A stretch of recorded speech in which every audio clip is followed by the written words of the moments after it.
Hello students, welcome to my YouTube channel. Students, आप लोगों को यह जानकर काफ़ी ज़्यादा खुशी होगी कि मैं कक्षा 9वीं की विषय विज्ञान की निदात्मक कक्षाओं हेतु जो मॉडल्स मिली है, जो विद्यार्थी अभ्यास पुस्तिका मिली है आप लोगों को, तो उसका मैं संपूर्ण सॉल्यूशन लेके आ चुका हूं। जो आप लोगों के सामने यहाँ पर सत्र 2024-25 की यानी नई वाली बुक जो मिली है, उसको मैं भराऊंगा। आपके जो पाठ 12 दिए गए हैं, 12 ही पाठों को आपको भरवाऊंगा, ठीक है ना। तो चलिए शुरू करते हैं। तो सब बताऊं, आप लोग सामने इस प्रकार से पूरी बुक दी गई है।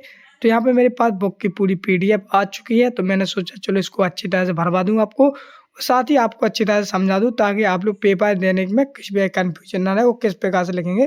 क्योंकि आपको अभ्यास पुस्तिका मिली, मतलब अभ्यास करने के लिए दी गई है, आप लोग इन पर आसानी भाषा में लिख सकते हो। तो देखो यहाँ पर लिखा सत्र 2024-25 कक्षा 9वीं विषय विज्ञान, ठीक है। चलिए हम लोग जैसे ही आगे बढ़ते हैं, तो यहाँ पे इस प्रकार से यहाँ पर कुछ लिखा है जिसको हम लोग पढ़ भी सकते हो। यहाँ पे अंक योजना भी दी गई है कि मतलब कि जो आपका समय कितना 3 घंटे का रहेगा, इससे आपका 75 नंबर का आना पूरा पूर्णांक, ठीक है। तो ये समय जिसको अंक योजना बोलते हैं कि कौन से पार्ट से कितने नंबर का आना है। तो पार्ट 1 से आपका 6 नंबर का आना है, 2 पार्ट से 7 नंबर का। इस प्रकार से आप लोग देख सकते हो, कुल आपका 75 हो जाता है। इसी क्रम में आप लोग देख सकते हो यहाँ पे जो आपके सही विकल्प दिए हैं, 6 नंबर के सही विकल्प आना, रिक्त स्थान भी आना है, सही जोड़ी भी आना है, एक वाक्य उत्तर भी आना है। यहाँ पर 2-2 अंक के, 3-3 4 अंक के हैं, ठीक है। आगे समझे, तो इस प्रकार से आपका पूरा पेपर बनेगा इसी आधार पर, ब्लू प्रिंट के आधार पर। चलिए जैसे हम लोग आगे बढ़ते हैं, तो सर्वप्रथम रहेगा आप लोग सामने यहाँ पे अध्याय 1। तो अध्याय 1 का नाम है हमारे आसपास के पदार्थ। तो इससे ही संबंधित कुछ क्वेश्चन रहेंगे, उन क्वेश्चन के आंसर में अपनी इस बुक में भरना है। आप लोगों को बनते भी होंगे, और जिन लोगों को नहीं बनता तो उनको मैं आंसर बताऊंगा और साथ ही आपको समझाऊंगा, ताकि आप लोग आगे चल के आप लोग अपने पेपर की परीक्षा में अच्छी तरह से उसको लिख सकें, ठीक है। इसलिए आप लोगों को एक बुक दी गई है, ताकि आप लोग इससे पूरी तरह से अभ्यास कर सकें और पढ़ भी सकें। तो देखो सब बताओ, आप लोग इनको पढ़ लेना।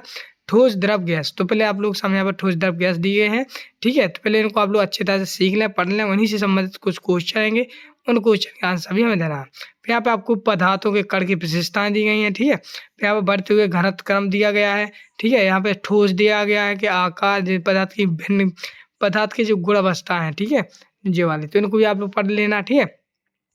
पढ़ने के बाद आप लोग यहाँ पर इन सभी को पढ़ लेना। इन्हीं से संबंधित यहाँ पे कुछ क्वेश्चन पूछेंगे, जिनके आंसर हमें लिखने हैं। यहाँ पे पदार्थ की भौतिक प्रकृति दी गई है, ठीक है। काफ़ी अच्छी बुक है, ठीक है। इनको अगर आप लोग पढ़ लेंगे तो गारंटी के साथ कहता हूँ आप लोग कभी फेल नहीं होंगे, ठीक है। तो इस प्रकार से आप लोग देखिए, ठोस द्रव गैस, ये 3 अवस्थाएं होती हैं, ठीक है। ठोस अवस्था में कितना घनत्व होता है, क्या इनकी विशेषता दी गई। फिर यहाँ पर आप लोग देख रहे हो, द्रव अवस्था भी दी गई है, गैसीय अवस्था भी दी गई है, तीनों अवस्था में दी गई। विलयन दिया गया है, गलनांक दिया गया है, गलनांक किसे कहते हैं, ठीक है। इनको आप लोग पढ़ लेंगे तो इनसे ही संबंधित क्वेश्चन है। ऊर्ध्वपातन दिया गया है। अब यहाँ से आप लोग सामने यहाँ पे दाब परिवर्तन, प्रभाव, बाष्पीकरण। अब आप लोग लग जाते हैं यहाँ से क्वेश्चन। तो क्वेश्चन रहेंगे आप लोग सामने यहीं से, सबता रहेंगे आप लोग सामने यहाँ पे सही विकल्प, जो कि आप लोग सामने 1 नंबर दिए जाएंगे।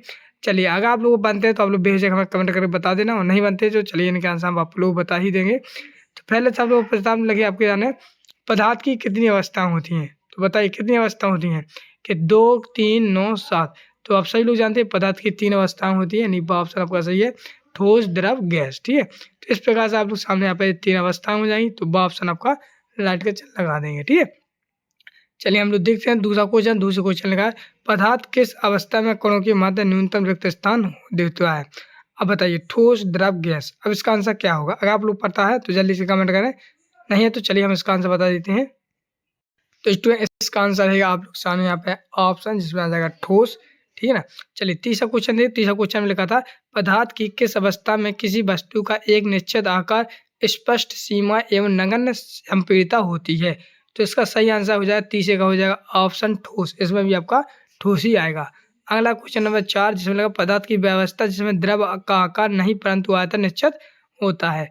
तो इसका सही आंसर हो जाएगा क्या, ऑप्शन, जिसमें आ जाएगा द्रव। अगला क्वेश्चन नंबर 5, जिसमें लिखा है न्यूनतम विसरण का योग गुण पाया जाता है। तो न्यूनतम विसरण गुण पाया जाता है किसमें, ठोस में। तो ऑप्शन आपका सही हो जाता है। अगला क्वेश्चन है क्वेश्चन नंबर 6, जिसमें लगा है गैसों के किस गुण के आकार उन्हें सिलेंडर में भर के रखा जाता है। तो संपीड़ितता के कारण, किसके संपीड़ितता, ऑप्शन आपका सही हो जाता है। तो स्टूडेंट इस प्रकार से आप लोग है, आप लोग को राइट के राइट चिन्ह इस प्रकार से लगा लेंगे, जो कि मैंने आपके सामने बताए हैं। हम लोग करेंगे रिक्त स्थानों की पूर्ति। तो रिक्त स्थान में पहला लिखा है, जिस न्यूनतम ताप पर ठोस पिघलकर द्रव बन जाता है उस वह इसका गलनांक कहलाता है। तो पहले वाले आपको गलनांक भर देना, गलनांक यहाँ पर जी लिखा ना, गलनांक भर देना। दूसरा लिखा बर्फ का गलनांक कितना होता है, तो बर्फ का गलनांक होता है 273 जी लिखा है यहाँ पर जी 273.15 के और 273 के, मतलब इतने के बीच में दोनों में से कुछ भी हो सकता है, तो आप लोग 273 केल्विन भी लिख सकते हो। तीसरा लगा है जल के कणों की ऊर्जा तापमान पर बर्फ के कणों की से अधिक होती है, तो कितनी अधिक होती है, 373 केल्विन, ठीक है 373 लिख देंगे। चौथा लगा ठोस कार्बन डाइऑक्साइड को हम शुष्क बर्फ के किस नाम से, शुष्क बर्फ के नाम से भी जाना जाता है। पांचवा है क्वथनांक से कम तापमान पर द्रव के वाष्प को परिवर्तन होने की प्रक्रिया को हम वाष्पीकरण कहते हैं, तो ये प्रश्न का 2 का आंसर हो जाएगा।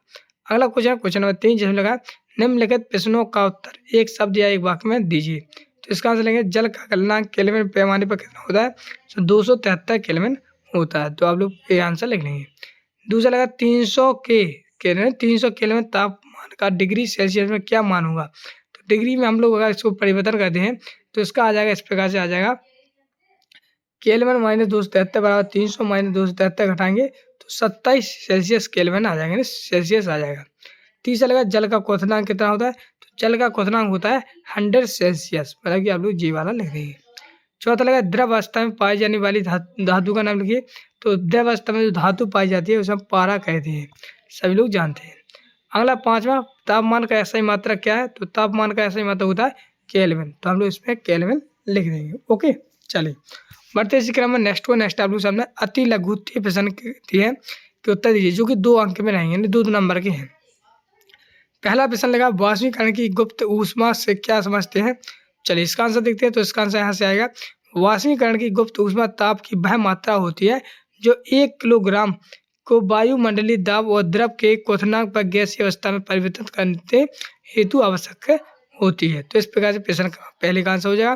प्रश्न का दूसरा है संगलन की गुप्त ऊष्मा से क्या समझते हैं, तो संगलन की गुप्त ऊष्मा हम उत्तर लिखेंगे यहाँ पर दूसरा, संगलन की गुप्त ऊर्जा की वह मात्रा है जो 1 किलोग्राम ठोस को वायुमंडलीय दाब पर ठोस को उसके संगलन बिंदु पर द्रव अवस्था परिवर्तन के लिए आवश्यक होती है, तो प्रश्न का 2 का आंसर हो जाएगा। प्रश्न का 3 लगा सामान्यतः ठोस पदार्थ की अपेक्षा द्रवों का घनत्व कम होता है, लेकिन आपके बर्फ के टुकड़ों के जल में तैरते हुए देखा होगा, लिखिए ऐसा क्यों, चलिए इसका आंसर देखते हैं। तो इसका आंसर है कोई भी वस्तु जल पर तब तैरती है जब उसका घनत्व जल के घनत्व से कम होता है। जब जल का बर्फ परिवर्तन होता है तो उसका घन आयतन थोड़ा सा बढ़ जाता है, जिसके कारण उसका घनत्व जल की अपेक्षा थोड़ा सा कम हो जाता है, इसलिए बर्फ का टुकड़ा जल पर तैरता है। ठीक है, इस प्रकार से आप लोग क्वेश्चन नंबर 3 का आंसर लिख सकते हो। आगे समय अगला क्वेश्चन है क्वेश्चन नंबर 4 जिसमें लिखा है वाष्पन यानी वाष्पीकरण से क्या समझते हो, उत्तर लिखेंगे वाष्पन यानी वाष्पीकरण किसी द्रव का उसे क्वथनांक से नीचे तापमान पर स्वतः ही वाष्प में बदलने की घटना को वाष्पन या वाष्पीकरण कहलाती है। अगला क्वेश्चन नंबर 5 जिसमें लिखा है ऊर्ध्वपातन को परिभाषित कीजिए, उदाहरण भी दीजिए। तो ऊर्ध्वपातन कहलाता है किसी ठोस पदार्थ को गर्म करने पर बिना द्रव अवस्था में बदले सीधे गैस अवस्था में बदल दे, ऊर्ध्वपातन कहलाता है, जैसे कि कपूर और नौसाधर। तो इस प्रकार से स्टूडेंट आप लोग वीडियो को रोक कर पूरे क्वेश्चन लिख सकते हो। अगला क्वेश्चन है क्वेश्चन नंबर 6 जिसमें लिखा है गलनांक को परिभाषित कीजिए। मैंने आप लोगों से कहा था कि पढ़ लीजिए, यही आपके क्वेश्चन में पूछे जाएंगे। तो गलनांक है वह स्थिर, इस प्रकार से लिखेंगे वह स्थिर ताप जिस पर गर्म करने से ठोस पदार्थ द्रव अवस्था में परिवर्तित होता है, उसको हम ठोस गलनांक कहलाता है। तो इस प्रश्न का 6 का आंसर लिख लेंगे। अगला आपके सामने लघुत्तीय प्रश्न लग जाते हैं आपके 3 नंबर के। तो 3 नंबर में है तो यह है गलनांक एवं क्वथनांक में अंतर लिखिए। तो गलनांक और क्वथनांक में अंतर लिखना, तो पहले हम हेडिंग डालेंगे गलनांक। तो गलनांक में लिखेंगे पहला नंबर डालेंगे यह वह स्थिर ताप है जिस पर पदार्थ ठोस अवस्था से द्रव अवस्था में परिवर्तित होता है। दूसरा है अशुद्धियाँ मिलाने पर यह कम हो जाता है।